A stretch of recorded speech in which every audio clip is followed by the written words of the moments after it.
The editor of The Atlantic was traveling on Saturday, and he overheard a group of people talking about attending an intelligence conference. So that piqued his interest, and he started listening more closely.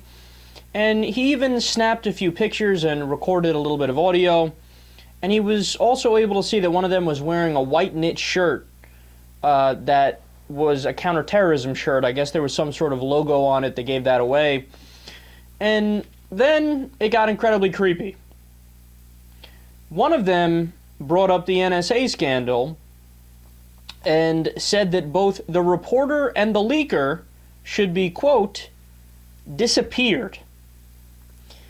That is a term used to describe secret murders and abductions carried out by authoritarian governments. So Clemons, who is the editor of The Atlantic, said on Twitter that the suggestion, it just seemed like bravado and it seemed like a joke.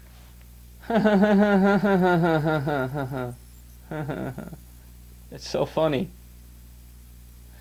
I'm amazed at how sloppy so many of these groups are. Like, and then he tried to dig in deeper to figure out what conference it was in particular that they were at, and it turns out it is a conference that's sort of related to the NSA. It's not the NSA in particular, but it is the United States intelligence community. Okay, these guys, these groups are so incredibly sloppy. I mean, when we think of intelligence groups, I don't know, maybe I'm naive and maybe I'm just brought up in a culture that worships movies and celebrities too much, but I picture like dudes hanging from ceiling fans and like having 007 paraphernalia, where like, you know, a pen that turns into a fucking explosive or a camera or something. I don't know. You know what I'm saying. But these guys are just random assholes sitting around an airport talking about how, and look at what they're saying, man. That's the type of joke you make. How dare they leak the information that millions of people are being spied on? Yeah, they should be disappeared. Hardy har har har. That's funny? No, you know what this tells me? You know the old saying, what's it called? The blue shield for police officers, how no matter what, they never rat on each other and they always look out for each other's backs. Even if one of them does something immoral or illegal or wrong, they look out for each other, they protect each other. Apparently it's not just police officers that this happens with. It's also with the intelligence community.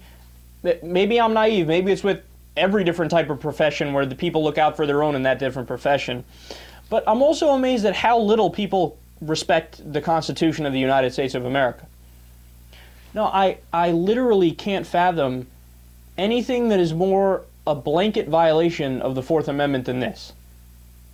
The Fourth Amendment protects you from unreasonable searches and seizures.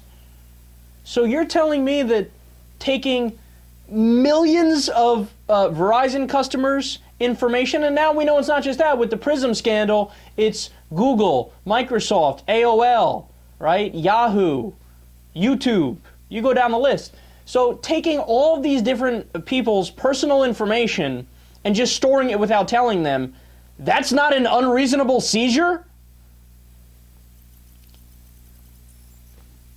Apparently there's like 16 and a half people left in the United States of America that actually give a shit about the Constitution, and I'm one of them, and this stuff is sickening, and it just shows you how dumb.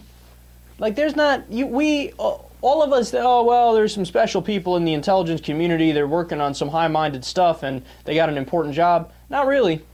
I bet you Steve down at the grocery store is of equal or higher intelligence than these assholes sitting in the airport nonchalantly talking about disappearing journalists who are doing their job, by the way.